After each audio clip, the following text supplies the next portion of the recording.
네, 반갑습니다. 오늘은 창세기에 대해서 보도록 하겠습니다.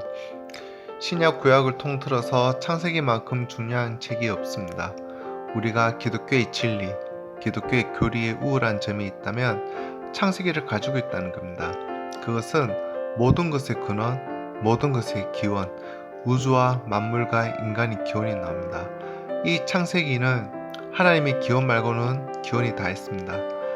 하나님은 어떻게 존재가 되었느냐 그것만 설명이 안 되어 있고, 민족의 기원이 있고 제의 기원이 있고 문화의 기원이 있고, 그래서 창세기를 모르면 뿌리가 없는 나무가 되고 맙니다.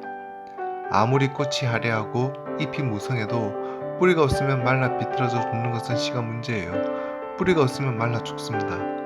마찬가지로 우리 신앙이 창세기에 뿌리박지 않았다면 그 신앙은 얼마 안 가서 말라집니다. 우리가 흔히 하는 신앙 고백이 있습니다. 이른바 사도신경이라고 합니다. 사도들 시대부터 약간의 변형이 있었지만 기본으로 이런 신앙을 고백했다 하는 건데, 맨 첫 마디가 로마서 갈라디아서가 아니라 전능하사 천지를 만드신 하나님 아버지를 내가 믿사오며로 시작합니다.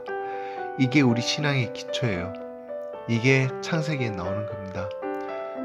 전능하사 천지를 창조하신, 천지만 창조한 것이 아니라 만물과 인간을 창조하신 하나님 우리 아버지 되심을 믿습니다 하는 이 신앙 고백이 안 된 상태에서 은사가 어떻고 능력이 어떻고 방언이 터지고 하면 그것은 엉터리입니다. 아무리 신비한 체험을 많이 해도 이것을 믿지 않는다면 무너지는 겁니다.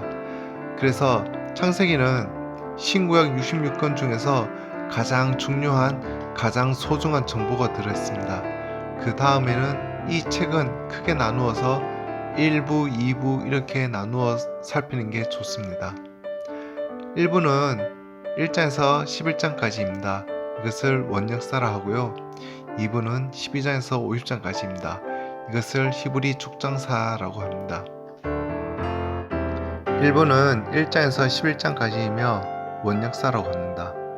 4가지의 신학적 주제가 있습니다. 창조, 타락, 홍수 심판, 민족의 분산을. 창조된 인간이 타락을 합니다. 그리고 타락을 하니까 홍수 심판이 따라오는 것이고, 심판 후에 바벨탑을 쌓다가 원색으로 흩어지는 역사입니다.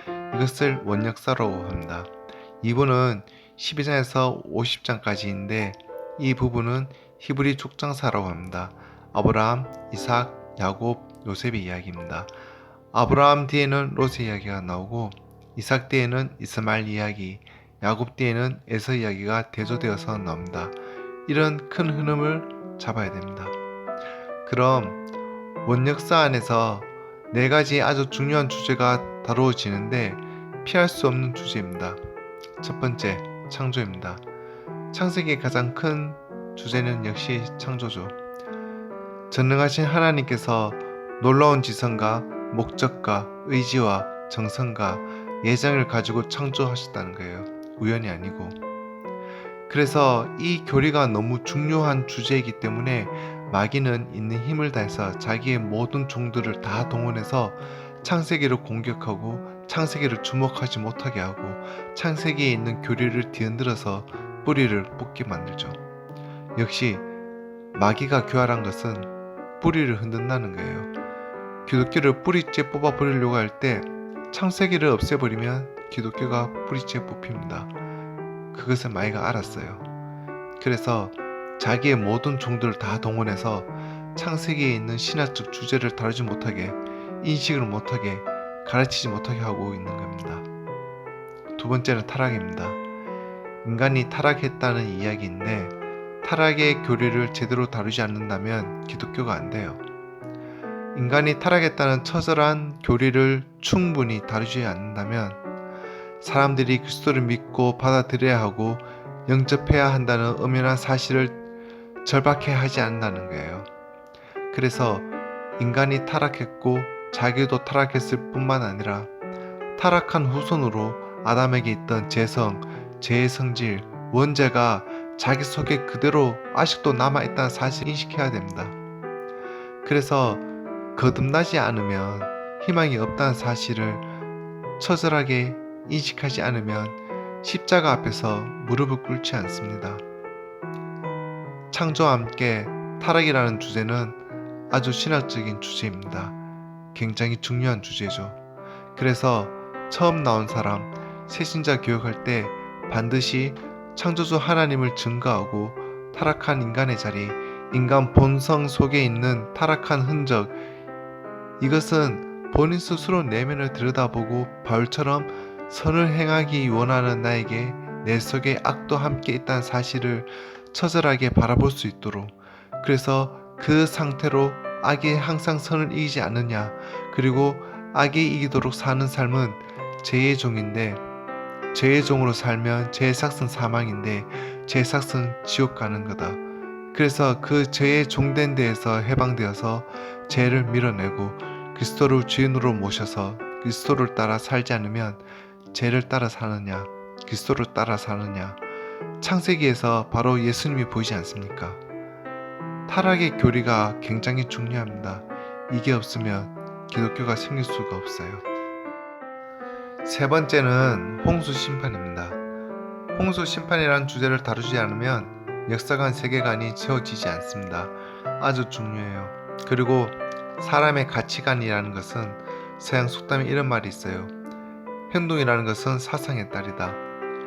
행동이 어떻게 일어나느냐, 생각의 결과로 어떤 사상이 있어서 그 사상이 행동을 만들어요. 그 사상은 어디서 나오느냐, 그 사상이라는 것은 세계관, 역사관, 가치관에서 나와요. 행동이라는 것이. 그래서 우리가 성경 속에서 세계관, 역사관을 바르게 심어야 바른 가치관과 바른 행동이 나온다는 겁니다. 아무리 바빠도 바늘 귀에 실을 깨어야 하시는 거지 바늘 허리에 묶어서는 안 되잖아요.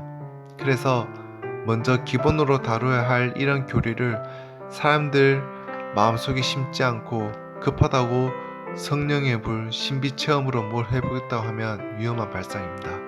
반드시 창조, 타락, 홍수 심판의 교리를 알아야 합니다. 네 번째, 언어와 민족의 교훈입니다. 짧게 바벨탑 사건을 보자면, 첫째, 하나님께서 노아에게 말씀하신 무지개 언약, 즉 다시는 물로 세상을 심판하지 않겠다는 언약을 인간들이 믿지 않았습니다. 둘째, 하나님을 믿지 않는다는 것은 하나님을 거짓말하는 분으로 만드는 행위이고 하나님을 모독하는 것입니다. 셋째, 니므롯이 백성들을 선동하여 바벨탑을 쌓았습니다. 넷째, 하나님께서 언어를 혼잡하게 하셔서 세상으로 흩으심입니다. 바벨탑을 쌓을 때 그때 악한 선동을 한 사람이 니므롯이라는 사람인데, 세상에 처음 영걸이라 여호와 앞에서 라는 말이 나오는데, 여호와 앞에서 라는 말이 여호와를 대적하여 여호와께 맞서서 이런 뜻도 됩니다. 그는 처음 영걸인데 그 니므롯이 나쁜 짓, 못된 짓 하다가 하나님을 반역하고 선동을 하다가 명대로 못 살고 죽었단 말이죠. 죽고 나서 그의 아내가 남아있었는데 그의 아내 이름이 세미라미스예요.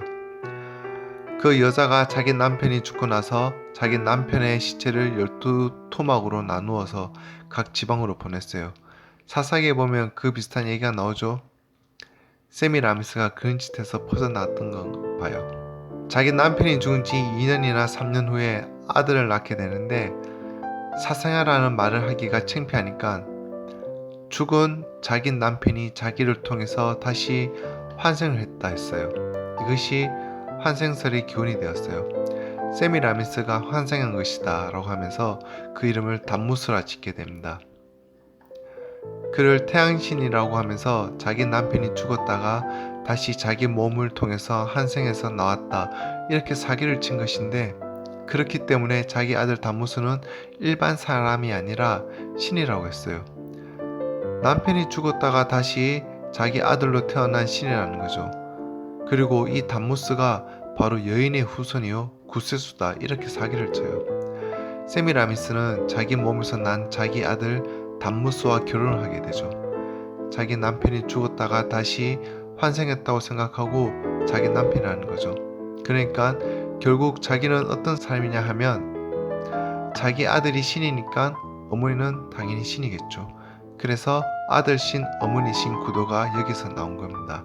남신 여신도 여기서 나온 거고요. 에베소 지방에 있는 여신을 아르테미스 혹은 아뎀이라고 하고 고린도 지방에 있는 여신을 아프로디테라고 합니다. 바벨탑을 짓다가 세상 도처에 흩어지면서 어머니신 아들신 형식을 다 봤어요. 거기 있는 사람 다 보고 만 거죠. 그러니까 사람들이 본대로 한다고 다 따라 합니다. 각 지방으로 다 흩어져서. 그래서 바벨론 종교에 변형된 것이 바로 가톨릭이죠. 어머니신 마리아, 아들신 예수 이렇게 말이죠. 이건 지난 영상에 올렸던 바벨탑 사건을 보시면 자세하게 나오니 참조해 주시기 바랍니다. 바벨탑을 쌓고 있을 때 누구 하나 그 부당성을 지적하는 사람이 없었어요. 그리고 아브라함이 갈대아 우르를 떠날 때쯤 되어서는 그 바벨론 갈대아 지방의 사람들은 악의간영하고 하나님을 믿는 사람이 거의 없어졌어요. 아브라함이 갈대아 우르에서 떠나서 하란으로 오게 되는 그때쯤 되어 노아가 세상을 떠나고, 그리고 노아는 그때 어디에서 살았는지 잘 모르겠는데 어떻든 연대를 계산해보면 아브라함이 60세 되는 해에 노아가 떠나게 되고, 아브라함은 갈대아 우르를 떠나 다시 하란 우르파 쪽으로 오게 돼요. 그리고 하란에 있을 때 하나님께서 내 본토 친척 아버지를 떠나라라고 아브라함을 부르신단 말이죠. 여기까지가 구약의 원역사입니다. 다음 시간에는 창세기 2부 히브리 족장사를 하도록 하겠습니다. 감사합니다.